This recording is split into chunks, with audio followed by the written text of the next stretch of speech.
your phones out and your ring lights. We about to go live. Come on your phone screen, man, we going. Welcome back to another episode of the Ty Brady Way, and today I have the pleasure of interviewing Neil. Neil, it's as you know, the background of the show is inspiration for entrepreneurs and people that have started businesses, and before that, it was helping tips and tricks for insurance agents. But I'm excited to have a conversation with someone who's been in the industry 10 years longer than me and kind of get your insight. And for the audience, will you tell them your last name for me? Sure. Reich, Reich, Neil Reich. All right, Neil. But yeah, we were talking there just a minute. We love technology and we got cut off, so we're starting over again, but that's okay. But, the question how did you get in the insurance industry and, a little bit of your background and then where you're at today. So for those of the people that are listening, how did you get in the insurance space? Yeah. And then, like you said a minute ago, like not many people grow up like, hey, I'm going to get in the insurance world or business or industry. And that was the same for me. It just a friend of mine had a small P&C agency.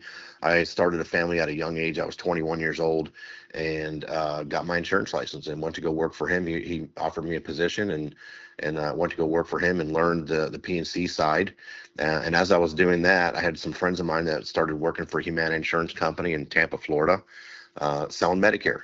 And they recruited me for years before I finally made a decision in 1997 to join Humana as a sales agent in the Tampa market, and just had a wonderful career and experience for 13 years with Humana. I think Humana as a leader I think they do a great job, and they're in terms of like investing in the development of their people, both on the sales, like sales force and then leadership roles as well. In my 13 years, I was a number one sales agent for Humana in 1999. And I was had the opportunity and the good fortune of being promoted to sales manager. And then probably a really important promotion in my career that helped shape where I'm at today was being promoted to a national sales manager in 2005. And at that time, a gentleman named Fred Wheeler, who I consider a pioneer and a mentor to me, a pioneer in the industry, had the vision of taking Humana from a small regional company operating in 6 states to a national company operating in 50 states with the advent of Medicare Part D in 2006. So we did that, and he promoted me, and I lived in Tampa, but my region was the West. There was 3 of us that kind of launched the independent broker channel, today affectionately known as the FMO channel of Medicare Advantage sales. So most of the largest FMOs in the industry, Integrity Marketing, AmeriLife, Agent Pipeline, the Assurance Group, I gave all those entities their Humana contracts. And I spent a lot of time with the principals and the owners of those large agencies, learned a lot from them. And I did that. I was in that role for Humana for 3 years, transitioned to a state director for a couple years, left Humana in 2010, started a value-based care organization called Physicians Group Alliance. My business partner was a former VP at Humana, and he left 2 years before I did and got into that space, the value-based care space, and we ran into each other and decided to work together. He was in Florida. We opened up the operations in Georgia, and we ran that from 2011 through 2016, and sold that business. Did some consulting work for about a year, mainly with Aetna. In 2016 and part of 17, and then joined Heartland Financial Group in 2018 to spearhead the growth of their Medicare Advantage division. And the year before I got there, they were doing 1,000 sales. When I left in 2023 or 24, really early 24, we were doing over 40,000 sales a year. Wow. So yeah, and then I launched Care Connect last year. And I just watched a lot of agencies have success doing it. I helped a lot of agencies while I was at Heartland to start and grow their business, and decided to take that step. You see that quite a bit where a lot of people have been in, I call it corporate America, and they see the outside broker distribution channel and they're like, you know what, I can do what they're doing. And, you've helped these organizations and help build their dreams, and then they step out and build something of their own. In fact, I have some sales directors from some companies that are a part of my team that left corporate America. They saw what I was doing, and basically, I'm not special. but I just went to work and they saw I was able to grow something from the ground up. And a lot like you, I started in the sales, on the streets, basically face to face meetings. I started a little bit later in my career. I started in '09, and I was face to face, direct mail was a lot of way we generated leads. In fact, if we talked for a little while, I bet we know a lot of the same people with Humana, that have come Sure. and gone or even still there. But we saw the growth of Humana where they came in, like you said, nationally, and they're like, hey, we're going to have a Medicare Advantage plan in every market. And then given the state of the world and things that change, one thing that you can count on in the insurance space is change. And Change. somebody told me this, my mentor said, the products we sell today may not be the products we sell tomorrow, but there will always be a need. And people will spend their last dollar to stay alive one more day. And the thing that we have is, as an FMO or like the AmeriLife's or Agent Pipeline, is distribution. And we may have to pivot, we may have to shift. And a lot of people are like, well, the sky's falling, but it's really not. It's opportunity, right? And Yeah. it's opportunity to serve the people. And I said the word sales, but I don't even look at it really as sales. We always say we present because we really don't care what people choose. Whatever product they choose, as long as it works for them. Now, I always ask this question: if you had a crystal ball, what would you want this plan to do? And I listen, and then sometimes I'm like, well, you know what? I can make that crystal ball look somewhat crystal, but you're not going to get everything you want and desire. So I can. This is the best option for you given what you told me, right? Are doctors in network? Are the prescription drug covered? Are the co-pays reasonable? Those types of things, right? Yes, sir. So you Yeah. so you decided to make a leap and start your own organization. So I'd call you're like in the initial baby stage, right? But you've done this before.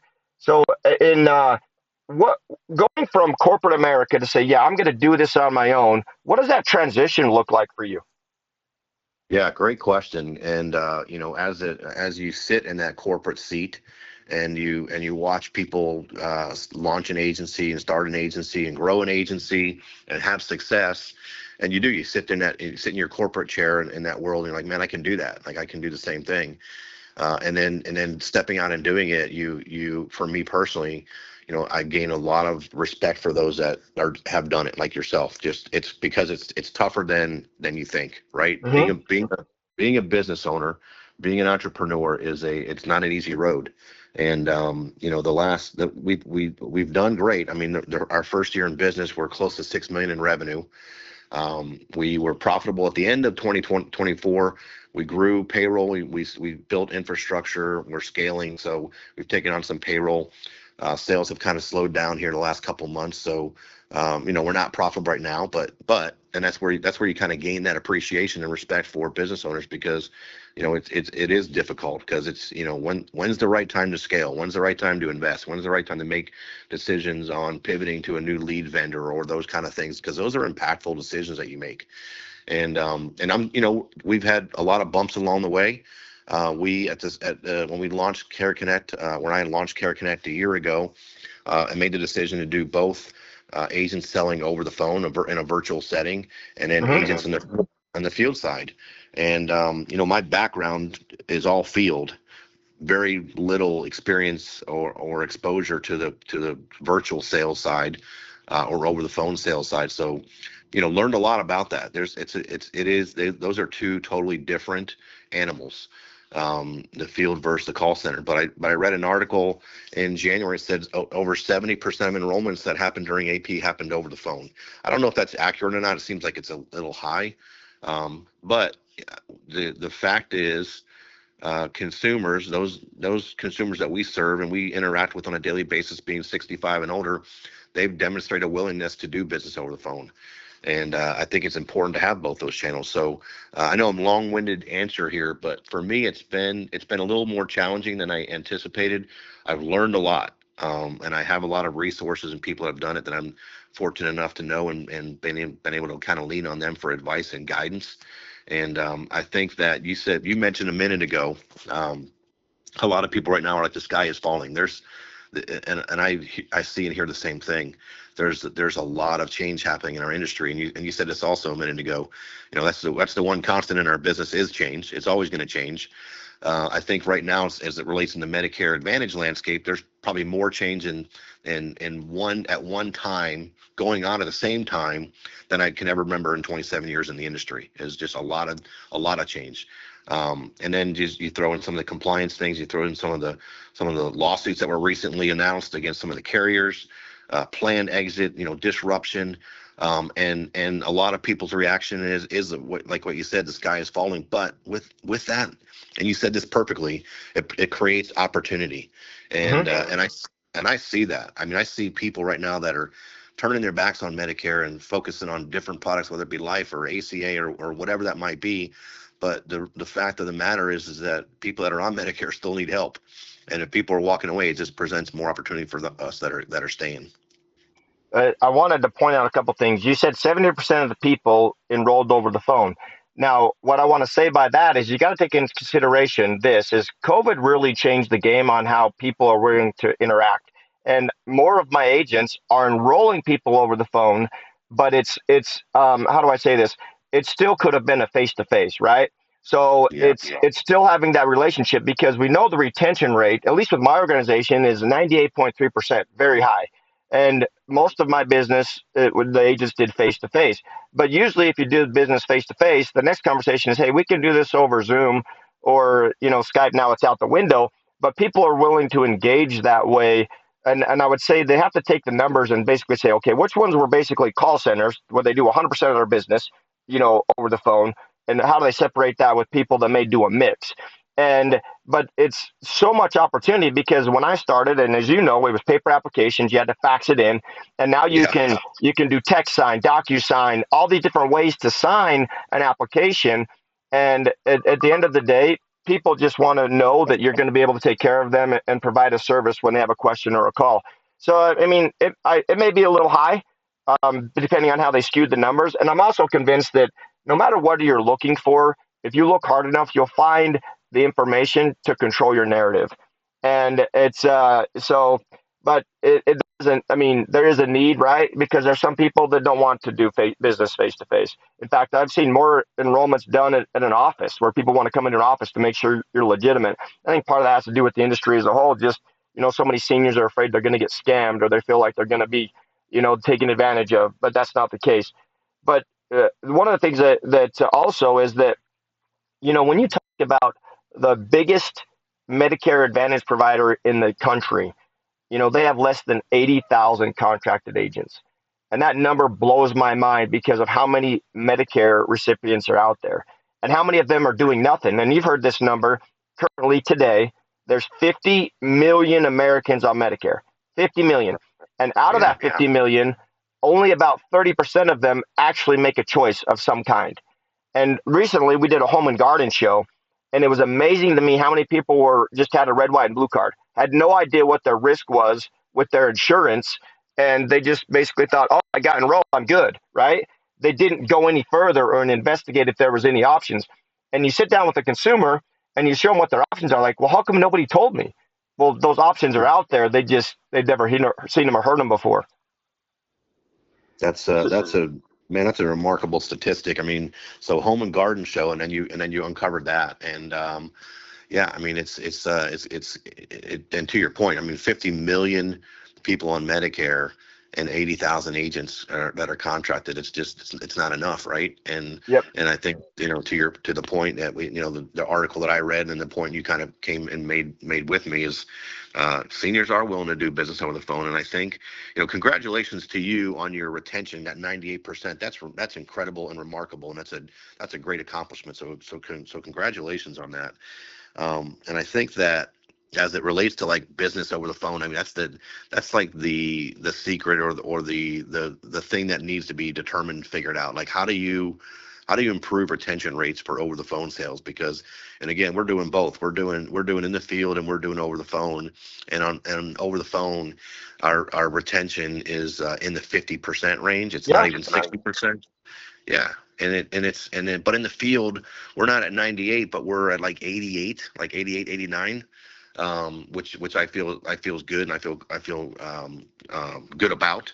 But yeah, and I think that part of part of the problem, I think, with the over the phone is that the people that do business over the phone, those sales that happen over the phone, those consumers have a tendency to answer the phone, and they'll answer tomorrow when someone else calls, and they'll move them to a different plan. And it's just it's unfortunate that happens. And I you sit and you for years you spend working on the field side, and you look at the call center world and what they how those sales are accomplished.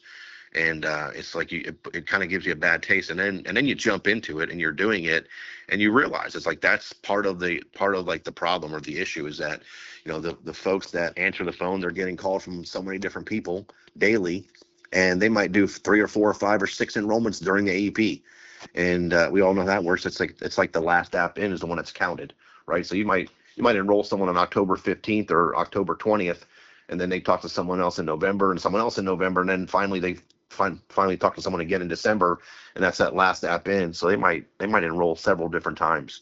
And I think that for me, like that's a significant focus that we're putting in place right now. Is like, how do we do better with that retention on the field side? I'm sorry, on the call center side, to be, even if we get it to like 75%, I think that would be a win. A couple of things that just across the board, whether it's field sales or remote, is that we typically have 5 touch points. So, and I encourage, and we have drip campaigns in our CRM tool. Basically, we send them, thank you for buying type deal. And I think you said this, is that people that have a tendency to buy over the phone continue to buy over the phone. And I've seen research that supports that. But the whole idea is if you sell them on the phone, you want them to call you before they talk to somebody else, because somebody's always going to tell them there's some shiny object out there, or get them sold on one line of my benefit on the plan, but not take into consideration all their doctors, their network, and then mess them up. But we do 5 touch points. We thank you for buying, basically. And then we do a birthday card, a physical birthday card that comes out of the CRM tool, and a birthday text. And I've had some agents where they do it a little bit further, and they'll text them just Happy Mother's Day. So I had an agent that did a recent text for Mother's Day, and he had 140 people say thank you over text back. And they basically say something like, hey, I didn't know, St. Patrick's Day, whatever holiday is, it's that touch point. Because the whole idea is people forget who you are, unfortunately. And unless you're always talking where your feet are and they're inundated with so much information, you just want them to call you because you can take care of their problem or get them to the plan that they want to be on, and they still have that relationship. And the carriers ask me this, they're like, Ty, how do you get it to a 98.3% retention rate? And I'm like, 5 touch points. And they're amazed because it's, off the charts, right? You've been in corporate sales. Those charts are, ridiculous if you can keep that retention rate. And to your point, 50% stick ratio with remote sales, that's average. So if you can raise that bar even to 51, 52, you're winning. But we do the thank you for buying. We do a birthday card. We do an annual notice of change. Hey, there's going to be a lot of noise. If you'd like to talk about your plan options, give us a call. Basically a quarterly newsletter has recipes and just little touch points, right? Of course, we have to get the permission to contact, permission to text, all those things, which we do, but it's not like we're inundating with a bunch of information. You know that a text is open in less than 3 to 5 seconds. We know that emails open to less than 20% rate if they even open it at all. But the idea is you're solidifying those clients as a long-term relationship.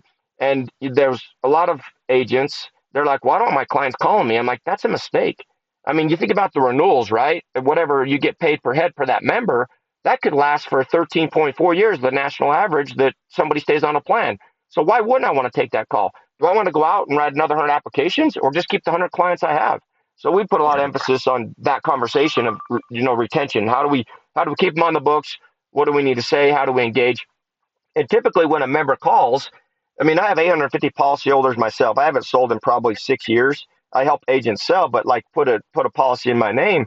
And 850 is a lot.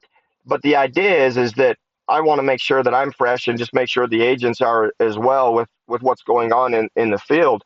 But when a consumer calls, they have a question and they're like, well, do I have to pay this copay? I'm like, yeah, that's what we talked about. Because I don't remember everything that you told them and the highlighted benefits and every line item. And they're like, well, I have to pay a $30 call for my specialist. I'm like, yeah, you do.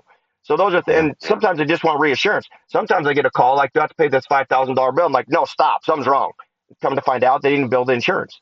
So those are things that people want help navigating and just getting those calls answered. And for any of my team, I said, listen, if it's not an emergency, it's a simple text. Do you need this answered today? If they don't, call them tomorrow. Because I typically like to, work 9 to 5. Sometimes I'll take a call after 5 because it's an emergency, right? Like you, I'm sure you do. But the idea is just knowing that that client needs help. And sometimes it's just reassurance. What do I do? I don't know what I'm supposed to do. And I'm like, oh, just make sure you give them an insurance card. We'll work out anything on the back end if we have to, right? So Absolutely. but that's interesting. You've got both. So you start this agency.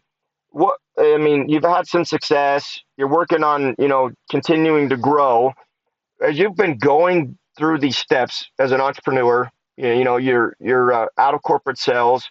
What would you say one of your biggest challenges has been so far? Yeah, another great question, and I think that the biggest challenge is right now. It's in front of us right now. We're in May, and the fact that we're doing both field and virtual, over the phone sales. So our over the phone sales team, we're contracted in 24 states. And in some of those states right now, there's no decent, but there's like really limited SCP opportunities. There's no 5-star plan. There's no fully integrated DSNP plan. So it's limited to like turning 65 or some SCP if maybe they're losing group coverage or Mm-hmm. or CSNP. If there's a CSNP, there's some of those states they do have CSNP. So I think the biggest challenge is really right now. It's building. I mean, everyone is trying to do T65, right? I mean, that's like the most valuable prospect for all of us. We talk about that internally in terms of like putting those campaigns together and the whys. And it's like, well, we sell both Medicare Advantage and Med Sup. They're turning 65. They need one, so we can provide that solution. And then a lot of times where there's an opportunity to cross sell another product, right? Whether it be a final Yep. expense, a cancer policy, whatever it might be. So everyone's marketing to them, and it's like figuring out that for me, like figuring out that opportunity to continue to keep our virtual sales team consistently busy with volume is a challenge right now, and it's directly related to just the DSNP and the HIDE FIDE changes with that, and limiting the SEPs that are available to consumers, which is really it's not a terrible thing, because we're gonna figure out the T65 market. We're gonna figure out a better way to market to them and to drive more, get better results in terms of opportunities versus spend and ROI on the spend that we have for the way that we're marketing to them. Because I think that the challenge of not having the volume that we really need to keep them busy all day long like we have during AEP is great to figure out, because once we do, the quality of the consumer that and the business that we're going to write is going to be more sticky, if that makes sense. Because moving away from the people that are on decent, I think those are the ones that we talked about this earlier. Like that's where the retention kind of hits that 50%, because those folks have demonstrated that interest in answering the phone, or willingness to answer the phone, and then maybe change plans every month. But those people that turn 65, the data shows that when people turn 65, if they choose a Medicare Advantage plan, they're staying on the plan for over 4 years. Yeah. They're not making a change, or at least they're staying with the same company. They might go from an HMO to a PPO, but they're loyal and they're staying. And so that's the challenge, I think, is really figuring out. And I think that whatever lead vendor figures out an appropriate manner or the right ROI for guys like us that spend money on lead generation for the CSNP clientele and T65, I think those lead vendors will do really a lot of success. I spend a lot of my time recruiting and training and coaching. One of my primary objectives as well is leads, because that's a question everyone asks, where do we get leads? And so for me, I've had, it used to be I could get a 3% return on direct mail. Now it's less than like 1.2% on direct mail. Direct mail still works. So, I mean, I've done direct mail, I've done retail kiosks, I've done social media. These are all things: news, radio, advertisements, events. I mean, I've done all of those. And when I sit down with a new agent that wants to come on the team, I'm like, you need to have 3 marketing strategies. And because you're not going to be able to. You could. It's just going to cost a lot of money. You could strictly rely on one lead source, but if you diversify, then you have them coming from all different places. Relationship with a primary care doctor, being able to sit in their lobby and engage those consumers, or maybe a dental office.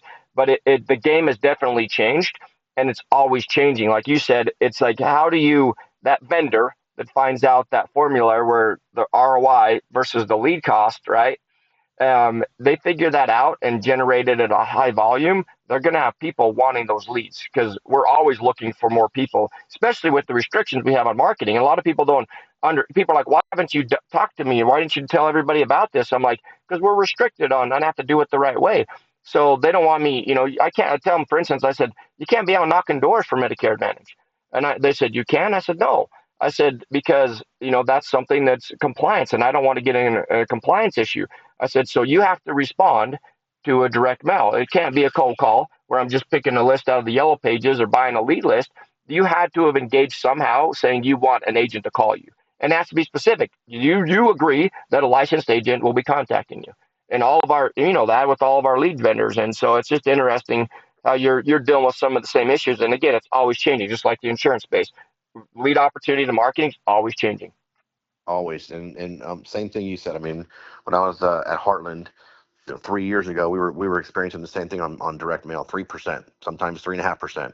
And now, I mean, we did a couple mail drops, one in AP, one at the end of AP to right start OAP, and both of them are less than one. We're like 0.9 on both of them. Mm-hmm. So yeah, direct mail has just kind of gotten more difficult, and I just think it's what you, I mean, you said it so perfectly just a minute ago. It's like we're always looking for more people, and it's, we have to. The world is changing, consumers are changing. It's funny. I subscribe to like Deft Research, and I bought Yeah. some of their. I don't know if you're familiar with them. Yeah. Yeah, they have great data, and they publish they have their short reports and they have the longer reports, and their most recent short report was at the end of 2024, and it was about the turning 65 demographic, and the two most important benefits to that demographic is vision and dental. Those were the two most, and it makes sense when you think about it, because we, as doing what we do as sales agents and leaders, we think about food cards and transportation and over-the-counter benefit, and those are kind of hot benefits that consumers like a lot. But those are really more for people that are already on a Medicare Advantage plan. People that are turning 65, they're not familiar with that kind of stuff. So the two most important benefits were like vision and dental for those consumers turning 65. So that was one of the things that we did with a T65 mailer, was create a piece that talked about vision and dental benefits. Yes, it's so. You just say the reason, there's two things we talk about: dental, vision, and hearing, right? And then another one I'd say right behind that's prescription drugs. It's those things that they do on a regular basis. Because I mean, most people go to the doctor twice a year, right? So when they pay a $20 copay, that really doesn't resonate with them. But when they're going to fill up the prescription and they're seeing that $100 every single month or whatever that copay is, that's where the heartburn is. And then when they go to the dentist, they're like, hey, that's going to be $1,000 for a crown, as an example. They see that and visually see that, and then vision's always been a couple $100. It's never really been anything too elaborate, but it's enough at least to get the exam and a pair of glasses if they want it, right? But yeah, Right. it's those things that they need, and unfortunately, the older you get, your eyes start to deteriorate. I mean, I take drops in my eyes every night for possible glaucoma, and I'm 47, so it's like, dang man, what's happening? Break it down. Well, I'm 56, and I can't read without my reading glasses any longer. It's like it's gotten to that point where I need my readers. Like, if I'm going on my laptop or reading text messages, I got to put my readers on. Yeah, you're in that space. So the leads have been a challenge. The retention's been a challenge. So I love it, man. We get talking and we could talk for hours. But where do you see taking your agency and the next 5 years? Yeah, great question. We could talk for hours. This is great. I enjoyed this conversation we're having. Um, right now we're we're diversifying. I had a conversation with someone just a couple days ago about being diverse and what you do in the agency, and I think it's I think as I mentioned earlier, you sit in that corporate chair and you watch people start an agency and have success, and I've seen many people start a Medicare Advantage agency, and they do Medicare, call it a Medicare agency, and they're doing Med Sup and Med Advantage and Part D, Mm-hmm. and that's, I think for years that's been enough.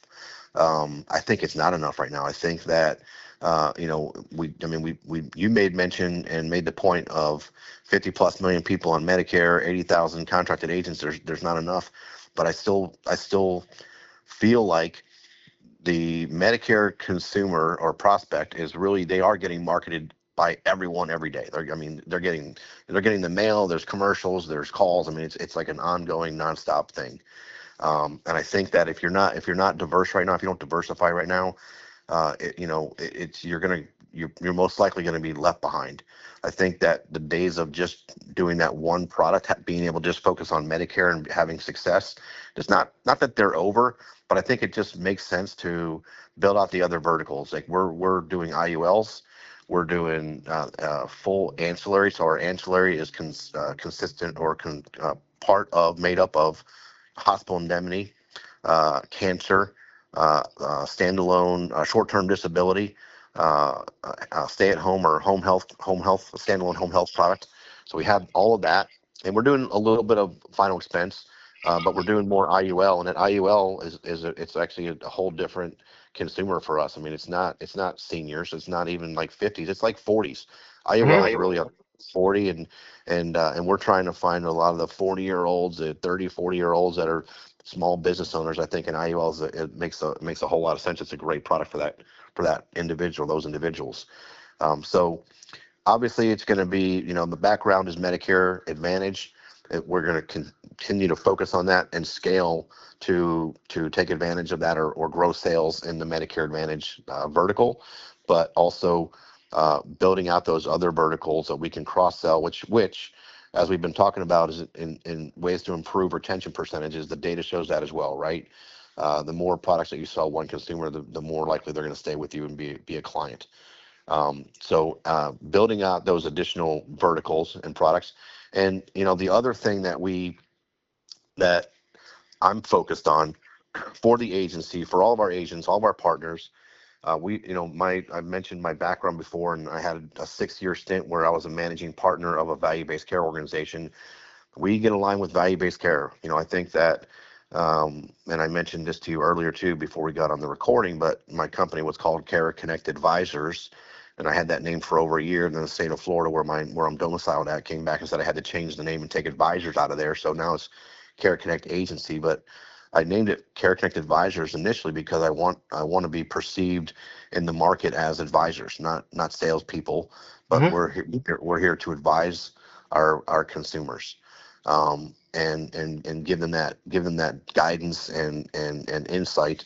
And I think that part of that advisor role is to make sure that when we're talking to seniors, make sure that we're educating them about what value-based care is, because value-based care, the clinics and the organizations that engage in value-based care, they help seniors manage chronic diseases. And over 65% of people that have Medicare have at least 2 chronic diseases. So they are experts at managing seniors with chronic diseases, improving the quality of life. So we get aligned with value-based care organizations. So I think it's the right thing to do. And then I think it also helps. It would help us. It's going to help us long term with that retention. Value-based care has really changed in the last, say, 3 to 5 years. And I tell consumers all the time and people I engage with is like, listen, my dad used to go to the doctor because he was sick, right? Not because it was a checkup. And insurance is changing where they want you to engage with their doctor. They want you to have a relationship with the doctor. They want you to be able to have a conversation with the doctor. All of those things so that it improves your quality of life. That's it. Yes. And then I'm like, so yeah, it's annoying that your doctor's texting you saying, hey, you haven't done your physical this year or your wellness checkup. But guess what? They want to catch cancer at stage 1, not stage 5, right? And I've got plenty of examples where people have been engaging with their doctor and they've caught things where they're actually live a higher quality of life. I don't think anybody wants to sit there and be like, well, this is my days are numbered. I want to sit on the couch all day. No, they want to get out and be active. They want to do things. And there are ways to improve that quality. Absolutely, that's well said, man. And obviously you have an affinity for it, well, for value-based care as well, because everything you said there is spot on. And that's, again, that's the reason that we engage with it, and we advocate for it, and we educate, and it has changed a lot. And I go back to like the early 2000s, where I think the genesis of value-based care was really like a contractual relationship in Florida between Humana and provider groups, where they shared the risk of managing patients. And that's just evolved over time. And now today, CMS labels it or calls it value-based care. And I just feel like it's the right approach. And to your point, like a lot of not even seniors, just a lot of people are like, well, I don't want my doctor bugging me to come in and come in and come in. It's like, but the benefit of that is, as you said, catching diseases or illnesses early and treating those before they become serious and they become life-threatening. Yes. Love it. Well, Neil, any last thoughts you'd like to leave with the audience? And of course, you'll be tagged on social media and all those things so people will be able to find you or connect with you. But last thoughts as you on this new adventure of being an entrepreneur, starting your own agency. Props to you, man. I admire you for taking the risk, because everything you do in business is a risk. Everything you do in life's a risk, right? And it is not easy. But we need more people like you. We need more agencies like you that can serve the masses, and people need help. But any last thoughts? Yeah, well, first, let me just say thanks again for having me, Ty. This has been great. I really enjoyed the conversation, and yeah. But last thoughts, obviously, I'd love for your listeners, anyone that's out there that's interested in coming to work with Care Connect, or learning more about what we do and our value proposition. You can go to our website. It's careconnectagency.com, and if you type in careconnectagency.com/podcasts, we have a playbook there. We have a playbook for agents for 2025. You can go there, request a free copy of it.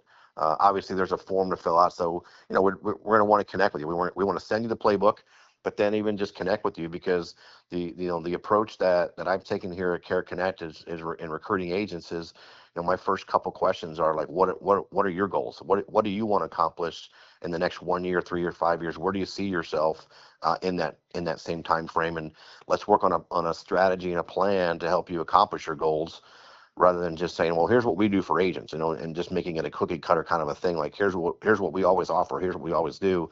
I like to hear from agents or even agencies.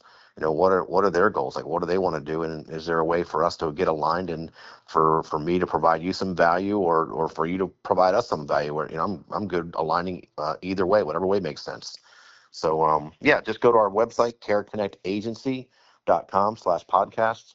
You can click on the button there to request our playbook for 2025 to help you grow your business. I know this question is going to be asked of me, and it cracks me up. People are like, why would you have him on the show? And I'm going to tell the listeners this. My mentor said long ago, I'm not for everybody. Number one, I know I'm not for everybody. Ty Brady's agency is not for everybody, right? And if we can get an agent in the industry that can help more people, that's a win. And there's probably people in your organization or that don't come on board with you because it's not a good fit. So Right. you got to make sure it's a good fit. And my mentor also said this is like he would have the people like the agent pipeline and AmeriLife come to the office, and he's like, Ty, tell them everything. He's like, you know what? If they can help more people, that's a win, because that's the truth. We said the numbers. There's not enough people being helped, and it's all about helping people. There's very few times in your life where you can serve and make this kind of money and connect. And if you know anybody's listening that wants an opportunity or shot in this industry, like myself and Neil, someone told me about the opportunity. I jumped in. I was with an agency for a year. It wasn't a good fit. And then I found where I'm at now, and I've loved it ever since. And there's always things I can learn. There's things I've learned from Neil today. And let's just keep growing this and helping each other grow and help more people that are the aging population. Yes, sir, man. That was said very, very well, and I love your perspective, because I agree. I mean, and you said it, perfectly. It's like, you know, Care Connect's not for everybody. Your agency's not for everybody. Integrity's not for everybody. I mean, it's just Yeah. what fits your personal needs and your interests, and then aligning with the right people. You know, one of the things that we do and I did this when I was at Heartland. Every Monday, we had a collaboration call, and I had agency owners from different parts of the country.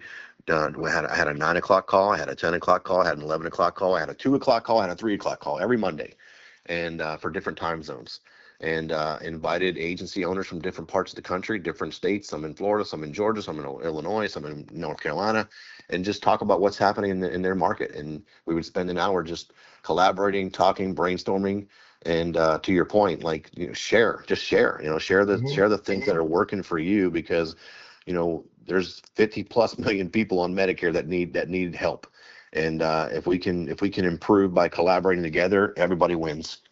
That's right. I mean, and by 2032, I hear the number's supposed to be 80 million. So That's right. that numbers can continue to increase, and it's an underserved industry, and the people need your help. They want your help. Neil, Yes, sir. it's been a pleasure. As always, share, like, and subscribe, and we'll catch you on the next one.